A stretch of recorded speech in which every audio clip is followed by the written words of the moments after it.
Taste the Daily. Congress கட்சியின் வங்கிக் கணக்குகள் முடக்கப்பட்டதற்கு ராகுல் காந்தி கடும் கண்டனம் தெரிவித்திருக்கிறார். அதனை அண்மை செய்தியாக பார்த்து வருகிறோம். விவரங்களை வழங்குவதற்காக செய்தியாளர் நிரஞ்சன் இணைப்பில் இருக்கிறார்.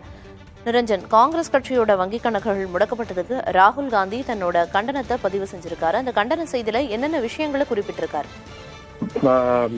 ஜனநாயகம் தற்பொழுது ஆபத்தான சூழலில் இருக்கிறது என்ற விஷயத்தை தான் ராகுல் காந்தி தனது கண்டன பதிவில் மிக முக்கியமான கருவாக கொண்டு அந்த பதிவை இட்டிருக்கிறார்.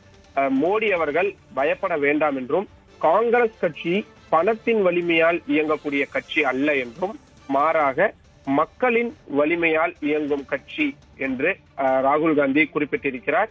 மேலும் இந்த சர்வாதிகார ஆட்சிக்கு எதிராக நாங்கள் தலைகுனியவே மாட்டோம் என்பதையும் அவர் தனது பதிவில் குறிப்பிட்டிருக்கிறார்.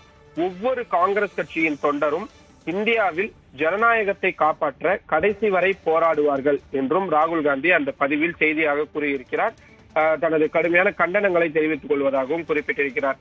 சற்று நேரத்திற்கு முன்பாக காங்கிரஸ் கட்சியின் பொருளாளராக இருக்கக்கூடிய அஜய் மக்கான் கூறும் பொழுது, ஒரு மின்சார கட்டணம் செலுத்துவதற்கு கூட தற்பொழுது தங்களிடம் பணம் இல்லை என்ற ஒரு விஷயத்தை சொல்லியிருந்தார். அது மட்டும் இல்லாமல் தற்பொழுது ராகுல் காந்தி முன்னெடுத்து நடத்தி வரக்கூடிய இந்த பாரத் ஜோடோ யாத்திராவும் தொடர்ச்சியாக நடத்துவதில் சில சிக்கல்கள் ஏற்படும். ஏனென்றால் பணம் இல்லை என்றால் அந்த யாத்திரையை தொடர்ச்சியாக நடத்துவதில் சிக்கல்கள் ஏற்படும் என்ற ஒரு விஷயத்தையும் அவர் கூறியிருக்கிறார். காங்கிரஸ் கட்சியின் வேலை செய்யக்கூடிய ஊழியர்களுக்கு பணம் கொடுக்க முடியாத நிலை ஏற்பட்டிருக்கிறது என்ற விஷயத்தையும் சொல்லியிருந்தார்.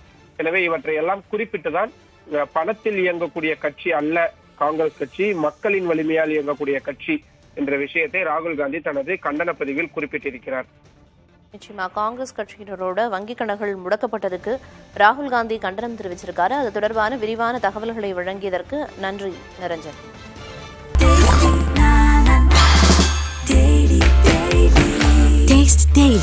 Taste the Daily.